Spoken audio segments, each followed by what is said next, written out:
তারপরে এরপরে আপনার মাথা মাসা করা, মাথা মাসা করবেন। মাথা মাসা করার ক্ষেত্রে আমরা কিভাবে মাথা মাসা করব?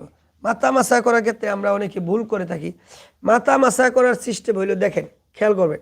এই দেখেন, আমি এই দুইটা আঙ্গুল, এই যে এইটা এই এই আঙ্গুলটাকে বলা হয় অনামিকা। অনামিকা কনিষ্ঠ আঙ্গুলের আগে যে আঙ্গুলটা, এইটার নাম হচ্ছে অনামিকা। 5টা আঙ্গুলের নাম আছে কিন্তু। এটা হচ্ছে বৃদ্ধাঙ্গুল, মনে রাখবেন। এটার নাম কি? বৃদ্ধাঙ্গুল। এটার নাম শাহাদত আঙ্গুল। এটার নাম মধ্যম আঙ্গুল, মধ্যম মধ্যম। এটার নাম অনামিকা আঙ্গুল, আর এটা হলো কনিষ্ঠ আঙ্গুল।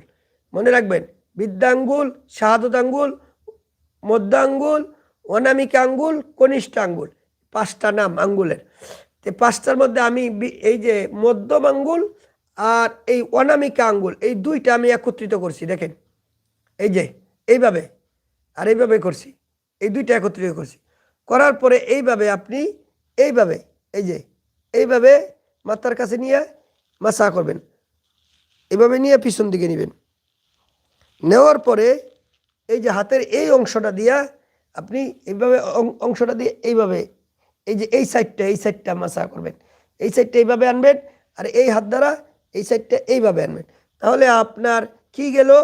এই হাতের এই সাইডটা গেল, এই সাইডটা গেল, এই 2 আঙ্গুল গেল। এইভাবে এইভাবে মাসা করার সময় 2 আঙ্গুল গেল, হাতের এই সাইডটা গেল, এইভাবে দিয়া হাতের এই সাইডটা গেল। বাকি রইল কি? আপনার এই আঙ্গুল বাকি রয়েছে, এই আঙ্গুল বাকি রয়েছে, এই আঙ্গুল বাকি রয়েছে। এখন দেখেন আপনার, এরপরে আপনি কি করবেন? এই যে কনিষ্ঠ আঙ্গুল কানের ভিতরে ঢুকাই দিবেন। কানের এই ছিদ্রের ভিতরে ঢুকাই দিবেন কনিষ্ঠ আঙ্গুল। ছিদ্রের ভিতরে ঢুকানোর পরে এই শাহাদত আঙ্গুল, শাহাদত আঙ্গুল দ্বারা আপনি এই যে কানের বাহিরের অংশটি আছে না, এই যে এই ছিদ্রের ভিতরে না, ছিদ্রের বাহিরে যে অংশটি আছে, এইগুলি মাসা করবেন। এগুলি মাসা করবেন, এইগুলি এই যে বাইরে শাহাদত আঙ্গুল দ্বারা এইগুলি মাসা করবেন। এরপরে রয়েছে আপনার বৃদ্ধাঙ্গুল।